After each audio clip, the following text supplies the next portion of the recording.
안녕하십니까. 소나무당 비례대표 권윤지입니다. 이 비동의 강간죄 정말 예민한 문제인데요. 어제 갑자기 이제 뉴스가 나왔죠. 이 더불어민주연합 비례대표 공약집에 이 비동의 강간죄 입법이 들어있다는 뉴스였습니다. 그리고 이 녹색정의당 등 이 진보 계열 군소 정당에서도 여전히 비동의 간음죄 입법을 목표로 지금 등원을 하려고 한다고 합니다. 제가 사실 이 말씀을 오늘 드리는 게 저한테는 정말 큰 도전이고 진짜 힘든 일입니다. 그래서 지금 뭐 어떤 방송보다도 긴장한 상태고 시청자가 100만이 되든 200만이 되든 이거보다 지금 긴장할 수는 없을 것 같습니다. 그만큼 이 사안이 아주 예민하고 정말 이게 입법이 됐을 때는 완전히 이 파국적인 영향력을 가져올 수 있는 법이거든요. 그런데 이게 아직도 지금 민주당 안에서 논의가 되고 심지어 공약집에까지 올라가 있다는 사실에 제가 정말 경악을 했습니다, 진짜.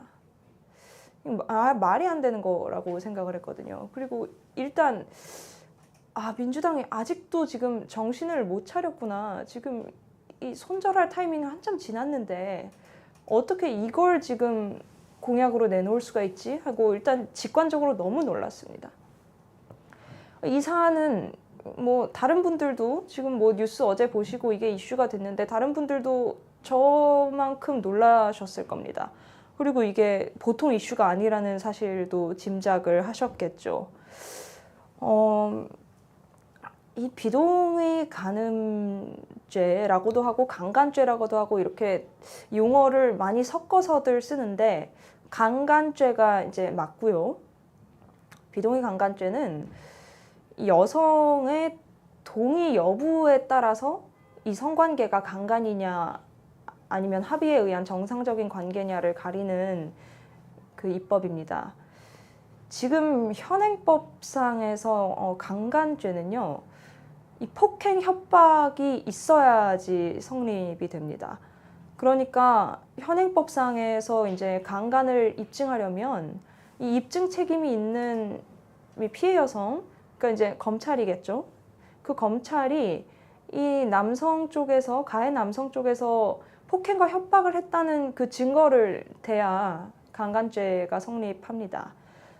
그런데 이 강간죄 성립의 기준 자체를 여성이 동의했느냐 이렇게 바꿔버리면요. 여성이 이제 동의했다고 주장을 해버리면 그 남성 쪽에서 이 동의를 하지 않았다라는 거를 입증을 해야 되는 겁니다.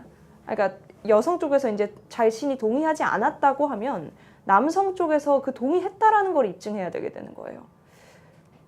근데 이게 말이 안 되는 게 그 동의했다는 거를 어떻게 입증합니까? 이제 막말로 모텔 앞에다가 성관계 동의서를 비치해라, 공증받고 성관계를 해라 이런 말들이 나오는데 이게 이제 전혀 무리한 말이 아닌 거거든요. 이게 입법되게 되면 안 그래도 지금 이 성범죄 수사에 있어서 여성의 진술이 그냥 증거로 채택돼서 폭행 협박에 대한 물증이 없더라도 남성이 강간죄로 처벌이 되고 사회적으로 완전히 매장되고 이런 일들이 비일비재한데 여기에 한술 더 떠서 그 남성이 여성이 동의했다라는 거를 그 추상적인 거를 입증하라 이렇게 되면 그 모든 입증 책임을 남성이 떠안을 뿐 아니라 입증이 불가능한 걸 입증해야 되는 책임을 떠안게 됩니다. 그러니까 한마디로 이 합법적 마녀 사냥이 자행되면서 남성 전체가 인권 사각지대에 놓이게 되는 상황이 되는 거죠. 이건 말도 안 되는 겁니다. 저는 이 법이 통과될 가능성이 있다는 것 자체가 너무 공포스럽고요. 솔직히 이제 여성으로서 남성들한테 막 미안해지는 겁니다. 이 얼마나 여성이라는 게 시한폭탄 같을까? 이 무기가 될 수 있을까? 그런 사실 때문에 그냥 제 존재 자체가 이 법 앞에서 진짜 부끄럽습니다. 이게 그 정도로 심각하고 무거운 사안입니다. 그 세상의 반은 남자고요, 반은 여자입니다. 그리고 남녀 합하면은 전체죠. 이 법은요, 뭐 다른 법과는 달리 이 인구 전체에 대해서 영향력을 미치는 법이고요. 그 인구의 반인 남성을 완전히 이 잠재적 가해자를 넘어서 언제든지 여성하고 성관계를 하기만 하면은 강간범이 될 수 있는 이 정말 이 뭐랄까요? 잠재적 피의자, 잠재적 수감자, 잠재적 이 사회 매장자로 만드는 거거든요. 이건 진짜 무서운 겁니다. 뭐 지금 이 강간죄, 비동의 강간죄 입법에 대해서 뭐 조국 혁신당 쪽에서도 반대 성명이 나오고 뭐 다른 뭐 당에서도 이 말도 안 되는 입법이다 이렇게 성명이 나오고 있기는 한데요. 제가 그 성명들을 이제 읽어봤는데 이 법이 얼마나 말도 안 되는 악법인지에 대해서 진심으로 진짜 공포와 위기감을 느끼고 낸 성명인지는 확실하지가 않아 보였습니다. 그 성이란 거는 진짜 내밀하고 실존적인 거잖아요. 그런 거를 그 법으로 건드린다라는 게 되는 거거든요. 이걸 하면. 예를 들어서 어떤 술자리가 있었습니다. 술자리가 있어서 그 이제 남성이랑 여성이 뭔가 이렇게 뭐 주고받은 거예요. 뭐 동의라는 게 성관계 뭐 섹스 할 거야? 이렇게 동의가 되는 경우가 얼마나 됩니까? 그 성관계라는 이 현장이 벌어지기 전까지 이제 우리가 말은 안 하지만 다 아는 그 전개 메커니즘이 있잖아요. 그리고 그 메커니즘은 이 남성과 여성 사이에 이제 교감이 어느 정도 있고 그 다음에는 남성이 약간씩 대시를 하면서 여성이 뭔가 이렇게 오픈의 제스처를 취하면서 결국에는 이 느낌적인 느낌이 확신이 되면서 그 확신이 이제 행위를 불러일으키면서 우리가 이제 모텔에도 가고 그러는 거잖아요. 다 그렇게 살잖아요. 그런데 거기에서 만약에 이 여성이 뭐 이제 섹스 후에 뭐 생각보다 별로였을 수도 있고 기분이 나빴을 수도 있고 아니면 그 분명히 본인이 동의를 하기는 했는데 이게 끝나고 보니까 뭔가 확신이 안 들 수도 있고 이렇게 좀 복잡한 상황에 처했을 때 남성을 그냥 강간범으로 만들어 버릴 수 있는 겁니다. 당연히 재판부는 이 묵시적 동의라는 거에 대해서도 폭넓게 판단을 하려고 뭐 노력은 하겠지만 이 추상적이고 주관적이고 그 아주 이성보다는 그 기분의 교환에 가까운 그런 과정들을 어떻게 이 엄정하게 따질 수가 있을까요? 그거는 불가능합니다.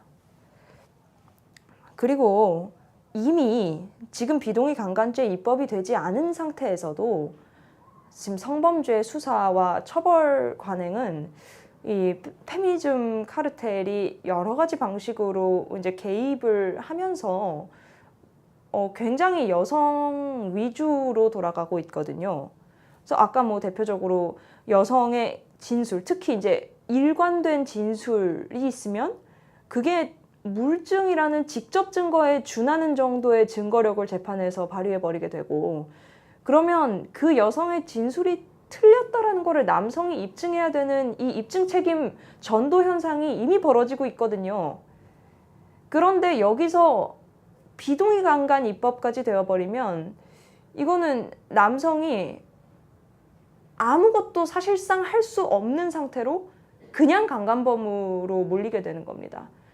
심지어 남성이 정말 갖은 노력을 다해서 뭐 성관계 전까지 뭐 녹음기를 틀고 있었다든지 뭐 영상을 찍었다든지 이렇게 갖은 노력을 다해서 이 반대 증거를 갖고 있어서 운 좋게 그 빠져나갈 기회가 된다고 해도 이 여성이 동의란 건 주관적인 거고 여성 편파적으로 지금 이미 지금 해석이 되고 있기 때문에 나 그 동의 남성한테 정신적으로 지배당해서 한 거다. 남성이 나를 오랫동안 가스라이팅 해왔다.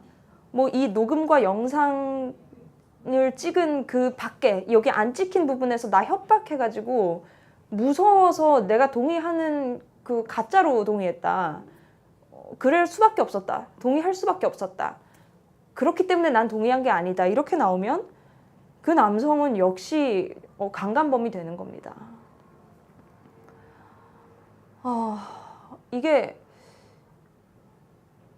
정말로 남성들이 각성을 진짜 해야 되는 문제입니다. 이 여성의 그 주관적인 기분에다가 이 남성에 대한 생사 여탈권을 쥐어주는 입법이라는 거를 명심을 하셔야 됩니다.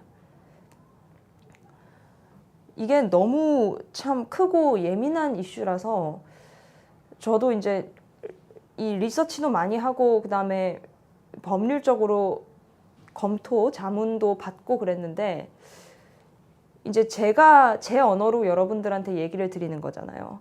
그랬을 때 제가 가장 두려운 점은 모든 여성은 다 잠재적 꽃뱀이 되는 거고 꽃뱀 그 이상의 그러니까 살인자가 되는 거예요, 여성이. 네, 살인자요. 사회적 살인, 인격 살인, 그리고 미래의 삶에 대한 원천적인 차단으로서 그 미래 살인. 여성은 잠재적 살인자가 되는 거고요. 남성은 잠재적 그 도살 대상이 되는 겁니다.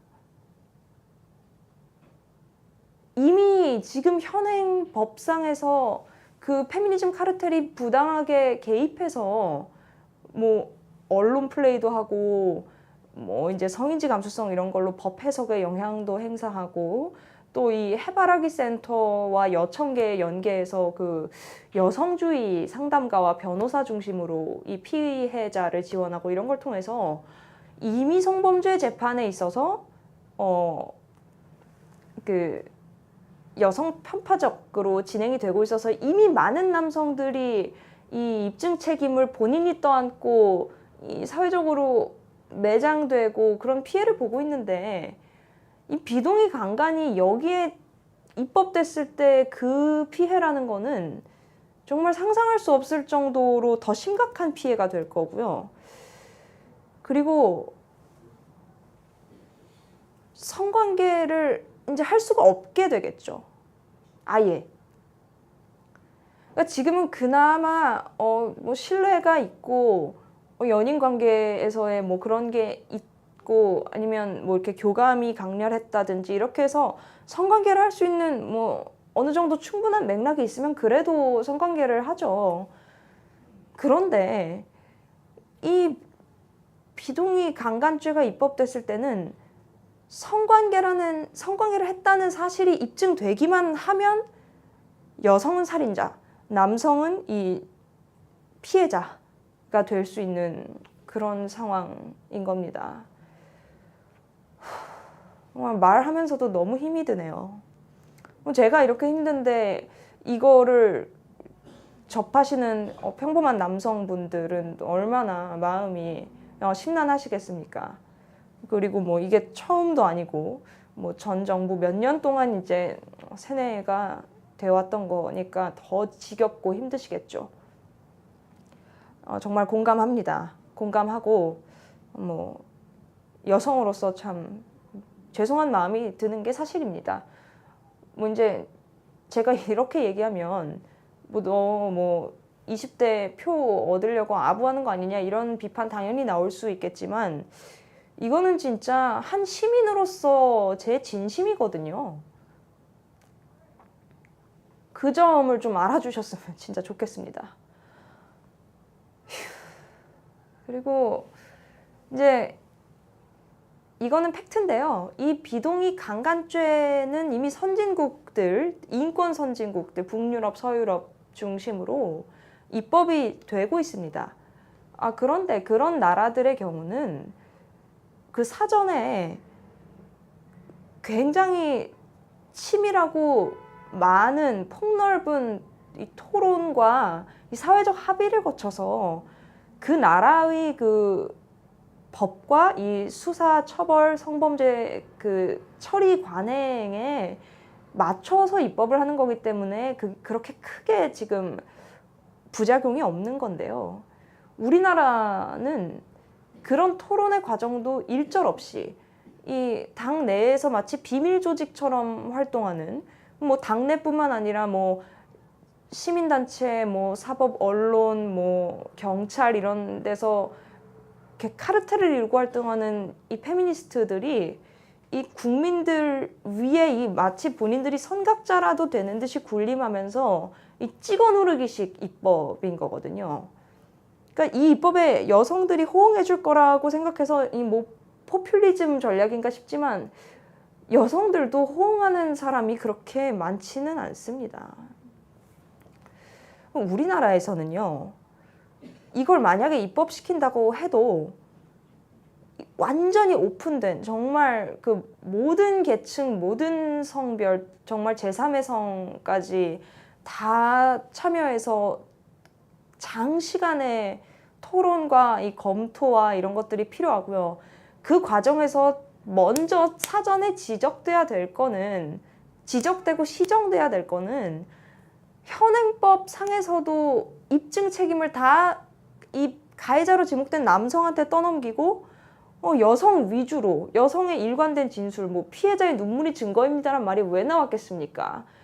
그런 걸 증거 비슷하게 채택해서 남성을 매장하는 이 문화, 이 관행부터 지적이 될 겁니다.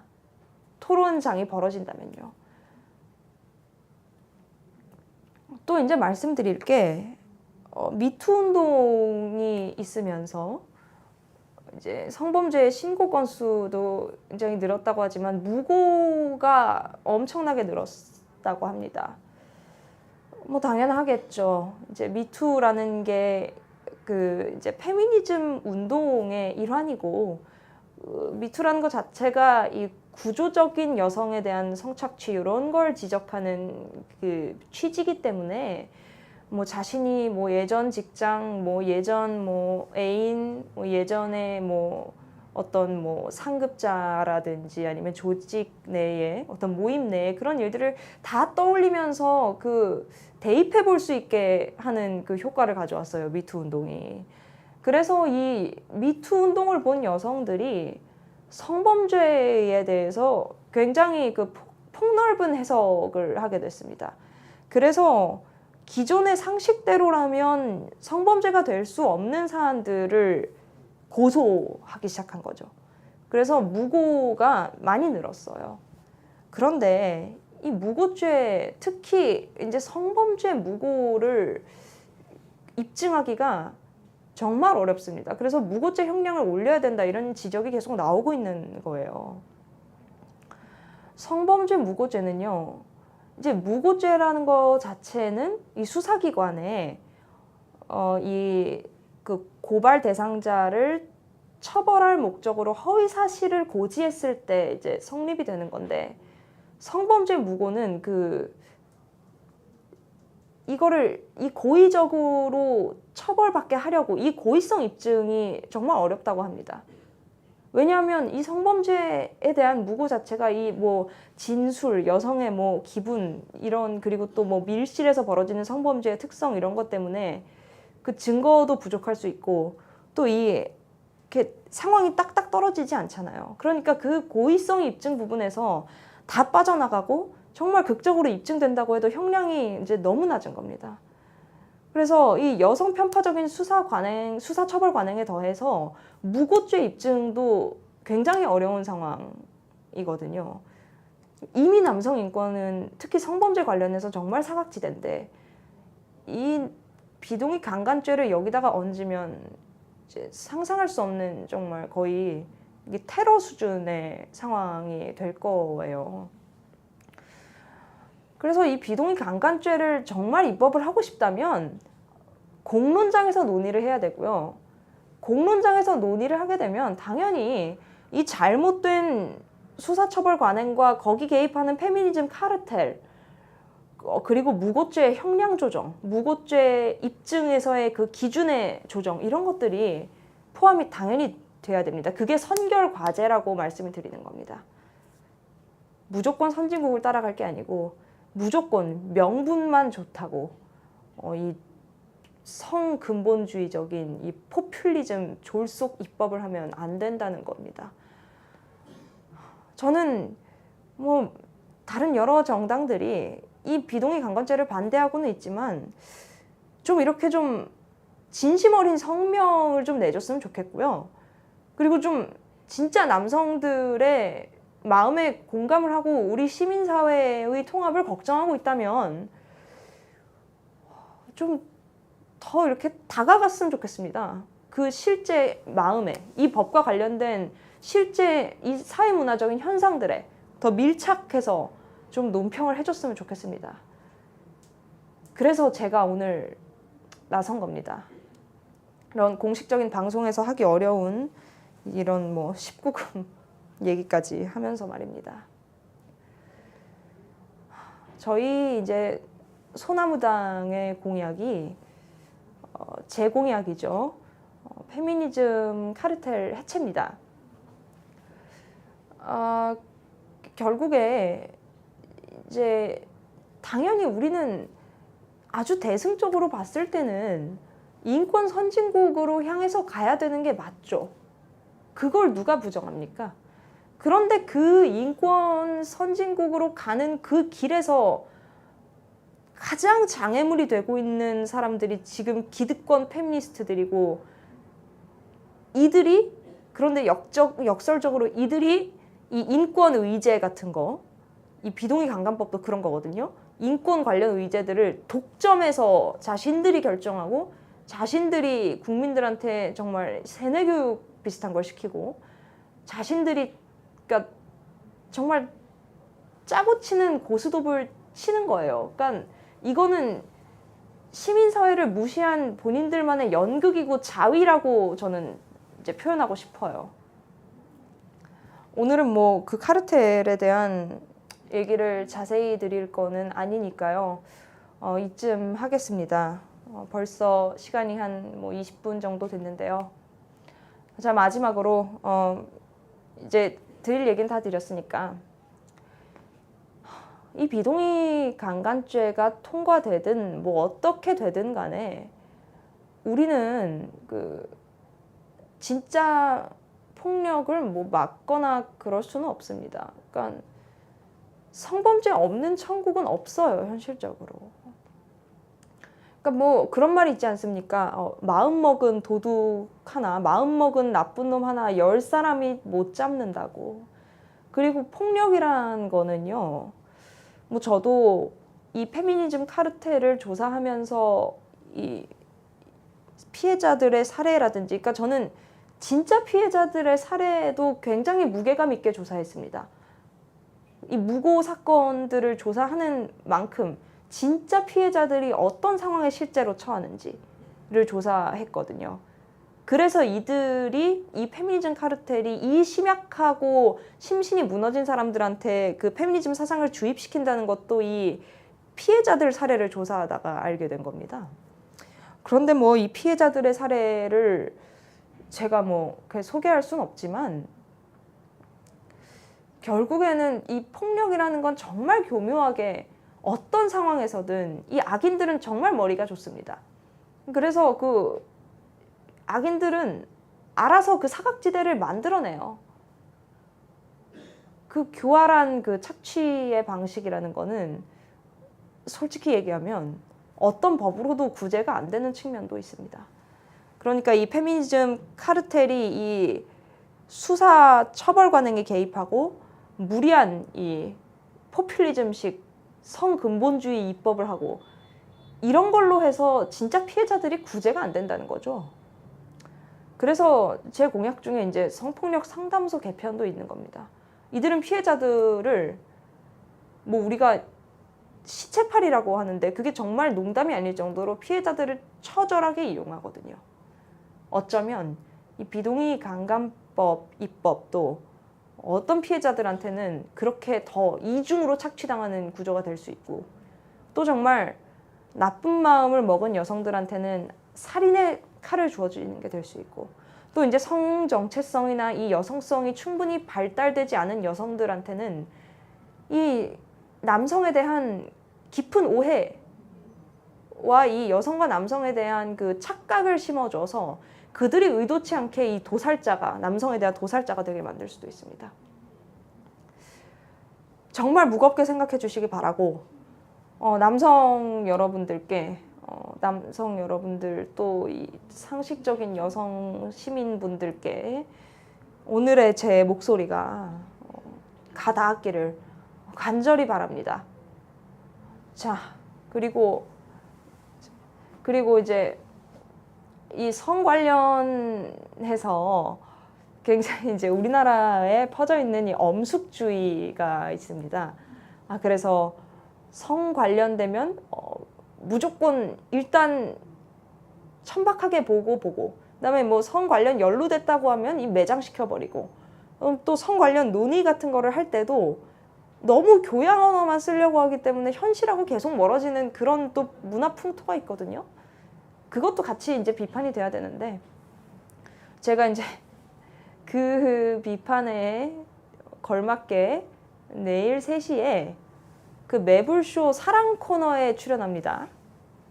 그것도 이제 많은 시청 부탁드립니다. 이 성 관련 문제는요, 아직 공론장이 열리지 않았습니다. 오직 우리한테는 이 레디컬 페미니즘 카르텔의 이 융단 폭격만이 있었을 뿐이에요. 그래서 그 공론장을 제가 천천히 열어나가고 국회에 등원해서 이 페미니즘 카르텔 개혁 관련 제 공약도 실천할 수 있도록 하겠습니다. 비동의 강간법 입법 관련 오늘 라이브 여기까지 하겠습니다. 감사합니다.